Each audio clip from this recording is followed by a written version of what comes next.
Ethan était assis au bout de la table, arborant son calme habituel, mais rien en lui ne l'était. Il regardait la présentation, mais son esprit, lui, ne l'était pas. Il était figé. Il cligna des yeux en voyant une petite fille aux yeux doux et à la tache de naissance assortie à la sienne. Quelqu'un parlait de projection trimestrielle. Une autre personne montrait des diapositives sur les stratégies de croissance. Quelques partenaires hochèrent la tête, rirent, applaudirent, mais Ethan, lui, avait du mal à respirer. Mia était-elle à moi? Il ajusta son col, puis tapota la table avec son stylo sans rythme. C'était déjà la 3e fois que quelqu'un à côté de lui le poussait doucement à se concentrer. Il hochait poliment la tête à chaque fois. Mais dans sa tête, tout tournait. Cette tache de naissance, ce sourire, ce nom, Mia, et la façon dont elle avait dit « Ma mère est la meilleure avocate de toute la société ». Lorsque la réunion prit enfin fin, après ce qui lui sembla 10 ans, Ethan ne répondit même pas aux poignées de main. Il se leva et sortit sans broncher. Il prit l'ascenseur jusqu'au 1er étage, les épaules serrées, le cœur battant. Dès qu'il entra dans la garderie, il oublia toute conversation. « Mia est-elle toujours là ?» demanda-t-il. La réceptionniste lui sourit poliment. « Oh non, monsieur. Elle est partie avec sa mère il n'y a pas longtemps. » Et comme ça, elle est repartie. Ethan serra les mâchoires. « D'accord, merci. » Il se retourna, sortit lentement et appuya sur le bouton de l'ascenseur, les mains tremblantes. Dans son bureau, Ethan essayait de respirer, mais l'air était lourd. Il resta assis 5 secondes, puis se releva, se rassit, se releva, marcha jusqu'à la fenêtre, marcha jusqu'à la porte, se rassit. Pourquoi aujourd'hui? Pourquoi maintenant? L'univers essayait-il encore de jouer avec son cœur? Pendant ce temps, Grace était dans la voiture avec Mia, essayant de survivre. « Tu m'avais promis une glace », dit Mia depuis la banquette arrière. « Oui, je l'ai fait. »« On va dans ce petit magasin près de la pharmacie. » Grace répondit. Mia applaudit. « Ouais, je veux de la fraise et de la vanille. »« Une boule, Mia. Juste une. » Mia haleta comme si on avait insulté sa lignée. « Juste un. Maman, j'ai rencontré un homme riche aujourd'hui. » Grace s'est regardée dans le miroir. « Excusez-moi votre patron, monsieur Ethan. Il est tellement riche. Il ne sent pas le violet. Il sent la voiture neuve. » Grace cligna des yeux. « Attends, tu as rencontré Ethan? » ?»« Oui, il était dans le hall. »« Maman, il est très beau. Et il parle doucement comme un roi de bande dessinée. » Grace a failli rater son virage. « Mia, que faisais-tu dans le hall? » « Je courais après un ballon. »« Mia, tu étais censée rester à la garderie. Et s'il t'arrivait quelque chose? »« Il t'est arrivé quelque chose, » dit Mia gentiment. « J'ai rencontré ton patron. Je l'aime bien. On peut le ramener à la maison pour qu'il soit mon papa? » Grace a freiné plus fort que nécessaire. « Mia, je dis juste que je l'aime bien. Il sent le succès. » Grace se couvrit le visage d'une main. Au restaurant, Mia choisit la plus grande table et s'assit comme une reine. Elle parcourut le menu du regard, comme quelqu'un qui inspecte un contrat. « Je peux avoir des vermicelles, maman? » Grace hocha la tête, lasse. « Avec du sirop? »« Oui, 2 vermicelles en gélatine. »« Tu mangeras les verres en premier, » sourit Mia. Marché conclu. Tout en mangeant, elle continua. Maman, son costume était propre comme fraîchement repassé par des anges. Grace secoua la tête.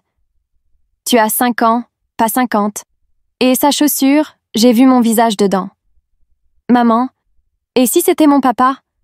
Grace a laissé tomber sa cuillère. Mia, s'il te plaît, ça suffit. Je dis juste que tu es célibataire.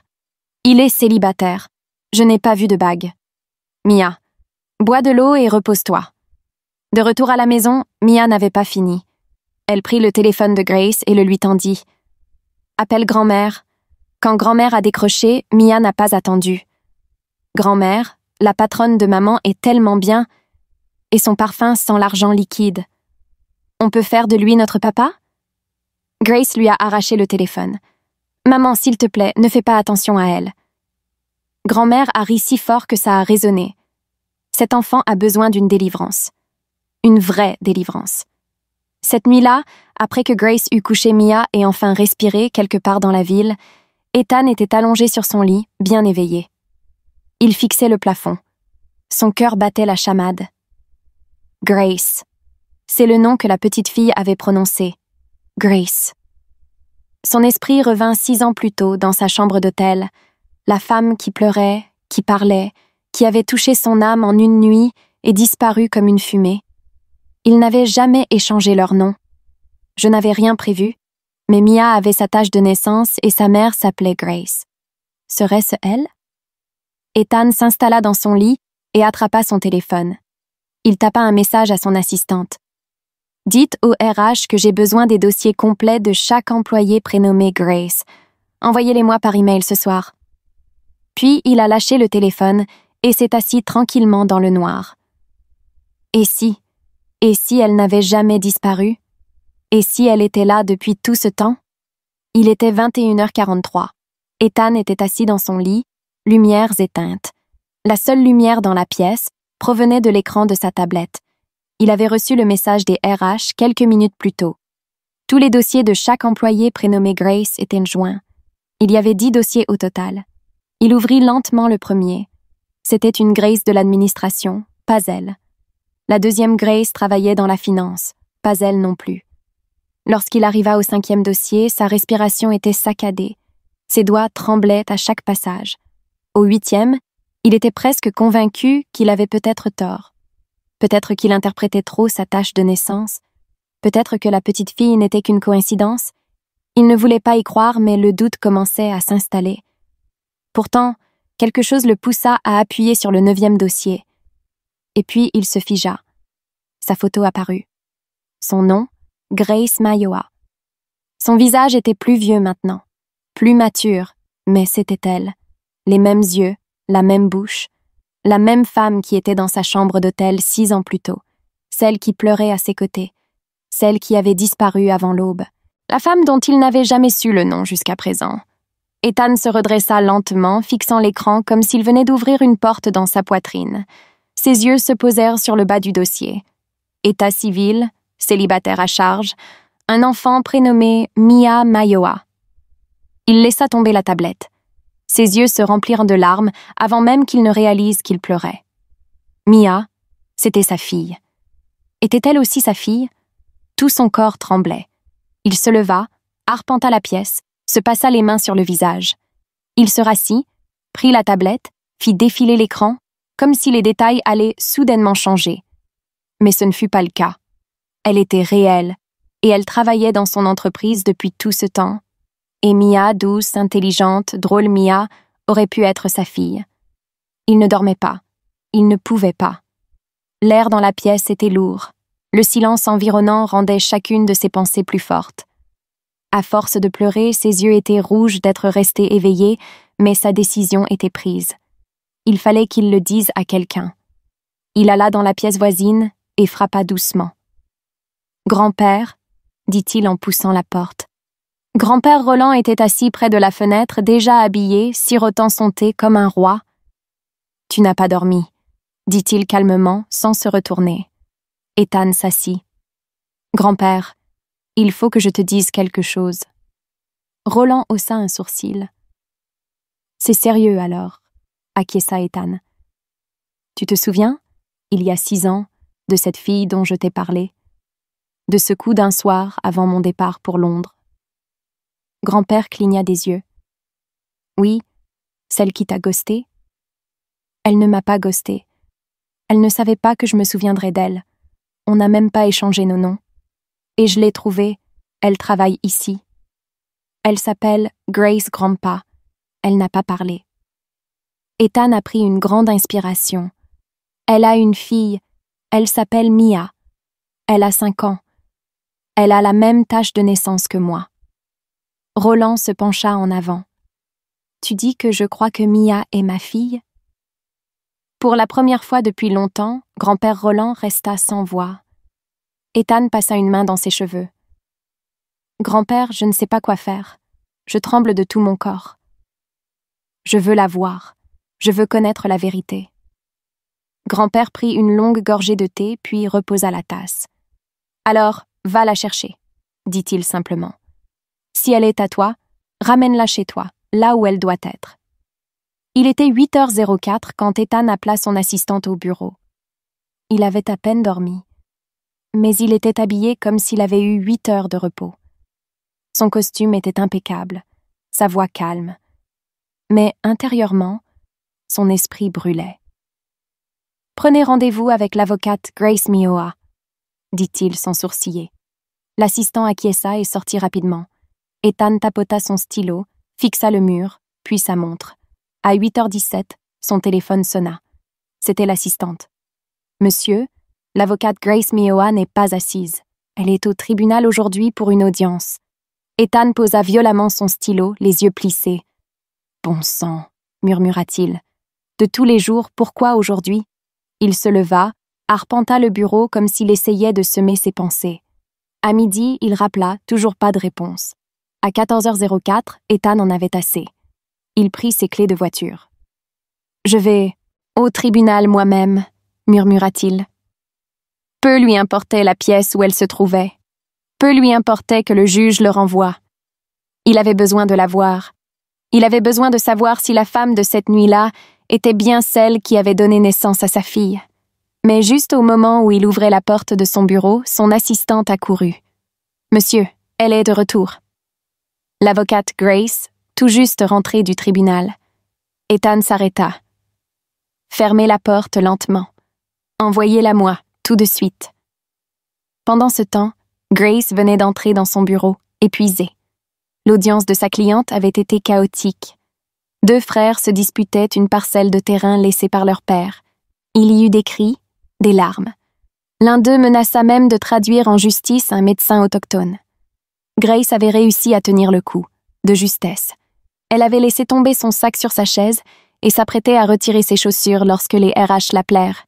« Le PDG veut vous voir immédiatement. » Sa main se figea. « Pourquoi ?» murmura-t-elle. « Qu'ai-je fait ?» Son esprit se mit à tourner. « Je n'ai pas déposé de dossier erroné. Je n'ai pas manqué le tribunal. » Puis son cœur s'est serré. « Mia », elle se prit la tête. « Cet enfant ne me tuera pas. » Elle eut un flashback de Mia au restaurant, parlant des chaussures d'Ethan, de son parfum, de la façon dont il devrait être son papa. Oh mon Dieu, que lui a-t-elle dit? Elle a marché dans le couloir comme si elle allait à la potence. Chaque pas plus lourd que le précédent, elle a frappé. « Entrez », a dit Ethan. Elle ouvrit la porte, prête à s'agenouiller et à supplier. Mais ce qu'elle vit la coupa et elle s'arrêta. Son sac lui échappa des mains. Derrière le bureau du PDG se tenait l'homme, l'inconnu d'il y a 6 ans, l'hôtel, la nuit où tout avait basculé. Les jambes de Grace cédèrent. Elle recula en titubant et faillit s'effondrer. « Salut », dit doucement Ethan. Grace le fixa, le cœur battant la chamade. Il était plus vieux maintenant, plus mature, toujours beau, toujours le même regard qu'il avait regardé ce soir-là. Elle cligna des yeux. « Bonjour, monsieur », balbutia-t-elle.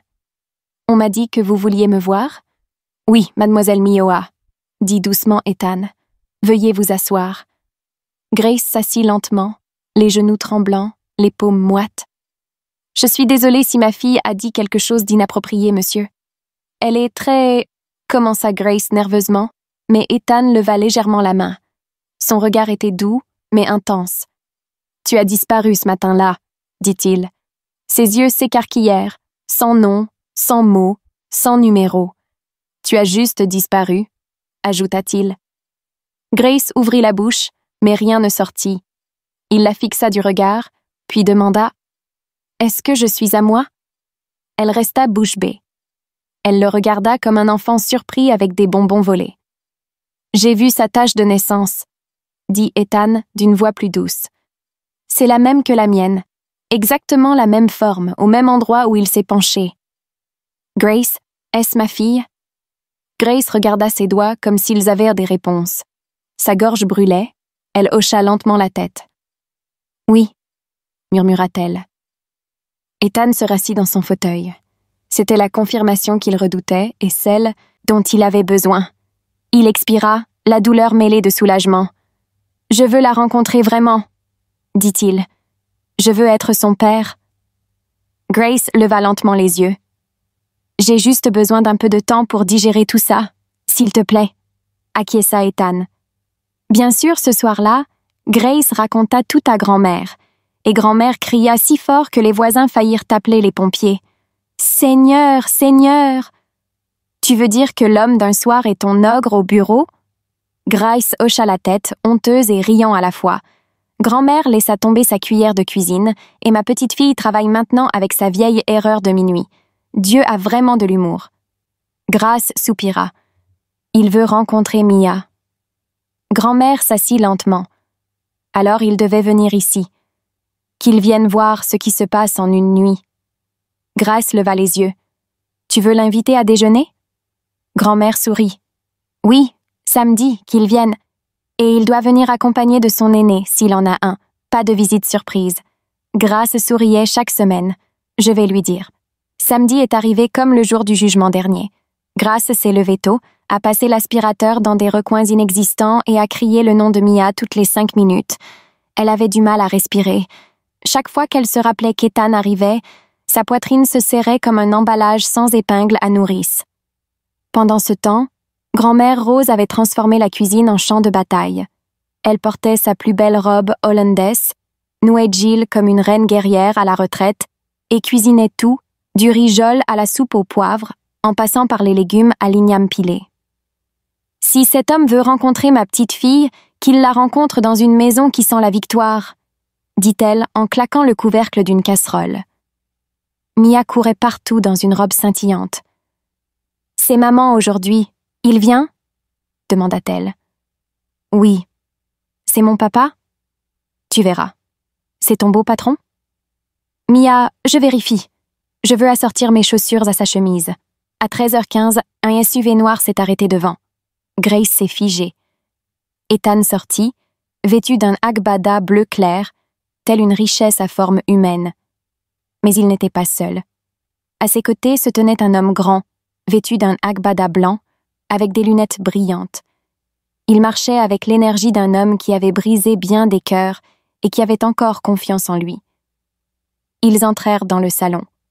« Grand-mère » appela Grace depuis la porte. « Ils sont là. » Grand-mère s'essuya la main et sortit en ajustant son écharpe. Elle entra dans le salon et s'arrêta. Le plateau qu'elle tenait à la main tomba. « Roland » murmura-t-elle. « Rose » demanda le vieil homme en blanc. Grace regarda tour à tour. « Attendez, vous vous connaissez ?» s'exclama grand-mère d'un ton moqueur. « Non. Ce lapin menteur était mon petit ami à l'université. » Ethan cligna des yeux. « Quoi ?» Grace haleta. Grand-père Roland haussa les sourcils. « Tu m'as quitté pour Chris, ton soi-disant mari chéri. Tu ne t'es même pas retourné. Je t'ai quitté parce que je t'ai vu embrasser Patricia à la bibliothèque. » Grand-mère a crié « Elle m'a embrassée, tu es entrée à moitié. » Et tu restais là à en profiter comme d'un jus d'orange. J'ai compté Roland. 5 secondes. Tu comptais? Oui, parce que je mourais intérieurement. Tu n'as même pas bronché. Tu n'as même pas posé de questions. Tu t'es enfui et tu as épousé cet enfant de cœur. Au moins, il ne mentait pas avec son torse comme toi. J'étais un homme meilleur que lui. Tu étais un meilleur menteur. Que le tonnerre te fasse tomber sur la tête. Mia se tenait dans un coin et les regardait avec de grands yeux. C'est mieux que tous mes dessins animés réunis. Ethan se frotta le front. Grace s'assit sur la chaise la plus proche. Étourdi. Après 10 minutes supplémentaires de discussions fugitives et de vieux secrets, ils finirent par se calmer. Ils passèrent à table, et la nourriture fit ce que les pourparlers de paix n'avaient pas réussi à faire. Pendant que tout le monde mangeait, grand-père Roland s'éclaircit la gorge. « Cette soupe a le même goût que dans mes souvenirs. Tu n'as pas perdu ta main, Rose. Grand-mère n'a pas levé les yeux. J'ai mieux cuisiné pour ceux qui ne m'ont pas trompé. » Roland a souri comme s'il avait gagné. Grace secoua la tête. « Ce n'est pas une famille. C'est Nollywood, 4e partie. » Une fois la table calmée, Grace se leva et prit la main de Mia. « Mia, ma belle, viens ici. » Mia la suivit en léchant l'huile sur ses doigts. « Tu as toujours voulu savoir qui était ton père, et j'ai attendu trop longtemps pour te le dire. » Elle se tourna vers Ethan. « C'est ton père. » Mia se figea. « Attends, le vrai ?» Grace hocha la tête, déjà en pleurs. Les yeux de Mia se remplirent de larmes. « Tu es vraiment mon papa. » Ethan s'agenouilla. « Oui, bébé. Je suis vraiment désolée de ne pas avoir été là. Mais je suis là maintenant. » Mia lui sauta dans les bras en pleurant. « J'ai un papa. Chelsea va s'évanouir demain. » Ethan la serrait fort. Des larmes coulaient sur son visage. « Je ne partirai plus jamais. » Même grand-père Roland retira ses lunettes et s'essuya le visage. Grand-mère pleurait mais souriait aussi, comme si elle venait d'assister à une fin heureuse. Ce soir-là, tout le monde était assis au salon. Mia parlait comme un robinet cassé. De l'école, de son professeur préféré et du méchant garçon qui lui avait volé son biscuit. Le soir, au moment de partir, Mia tenait la main d'Ethan. « S'il te plaît, dors ici. Je veux me réveiller et te voir quand même. » Ethan regarda Grace. Grace hocha lentement la tête. « Tu peux rester. » Il sourit. « Alors, je ne pars pas. » Grand-père Roland fit un clin d'œil à grand-mère. Grand-mère siffla. Face au vieux diable. Mais elle sourit quand même. Cette nuit-là, Grace regarda sa fille dormir entre elles, une main sur la joue de sa mère, l'autre sur la poitrine de son père. Et pour la première fois depuis des années, son monde lui semblait entier. Son passé ne l'avait pas détruite. Cela la ramena à la maison. Un soir, lors d'une visite d'Ethan chez grand-mère, il prit discrètement Grace à part. Ils sortirent dans le jardin juste tous les deux. Le ciel était doux d'une lumière orangée et la voix de Mia, faible en arrière-plan, rigolait avec grand-père Roland à propos d'un dessin de grenouille. Ethan regarda Grace. « Et maintenant ?» demanda-t-il doucement. « Et nous ?» Grace baissa les yeux vers ses pieds, ne sachant comment soutenir son regard. « Je suppose que nous allons devoir apprendre à être coparents ?» dit-elle lentement, d'une voix à peine plus forte qu'un murmure. Ethan ne dit rien, mais il voulait plus que de la coparentalité. Il voulait qu'ils forment une vraie famille. Mari, femme et enfant. Il n'insista pas. Il hocha simplement la tête, gardant l'amour dans son cœur. Dans les semaines qui suivirent, Ethan et Mia devinrent inséparables. Ils allaient partout ensemble. Ils déposèrent les enfants à l'école, les récupéraient. Le glacier, le parc, le cinéma. Partout où Mia voulait, Ethan la suivait. Mia balançait son petit sac à main, se pavanait comme une mini-reine et disait « C'est mon papa, il est riche et il va bien. » Elle l'a dit à toute sa classe, y compris Chelsea. « Tu vois cette voiture ?» a dit Mia un matin en désignant le SUV noir d'Ethan. « C'est la voiture de mon père. Pas Uber, un vrai papa. » Chelsea cligna des yeux. « Vraiment ? » ?»« Oui, il a même un chauffeur. Et je suis assis devant. » Grace les accompagnait dans la plupart de leurs sorties. Elle prétendait superviser, surveiller les choses. Mais en vérité, elle adorait ça. Les rires, les batailles de glace, les jeux de voitures idiots, la façon dont Ethan la regardait quand il pensait qu'elle ne la regardait pas. Son cœur s'est mis à danser. Ils ont commencé à passer leur week-end chez Ethan, soirée cinéma, cuisiner ensemble, courir après Mia dans le salon. Parfois, Ethan venait chez grand-mère, portant du vin et des provisions comme un gendre. Tout semblait aller pour le mieux. Un soir tranquille, après que Mia se fut endormie sur le canapé, emmitouflée dans une couverture et des dessins animés, Ethan et Grace étaient assis dans le salon, sirotant du thé. Ethan posa sa tasse, puis se tourna vers elle. « Tu ne crois pas qu'il serait grand temps qu'on se marie ?» Grace a failli renverser son verre. « Quoi ? Je veux dire, tu es célibataire ? » « Je suis célibataire. Et je sais qu'on s'apprécie tous les deux. Pourquoi ne pas officialiser ça et commencer à vivre ensemble? Peut-être même donner des petits frères et sœurs à Mia? » Grace le fixa du regard. « Monsieur Ethan, vous me demandez en mariage maintenant? »« Oui, » dit-il en souriant.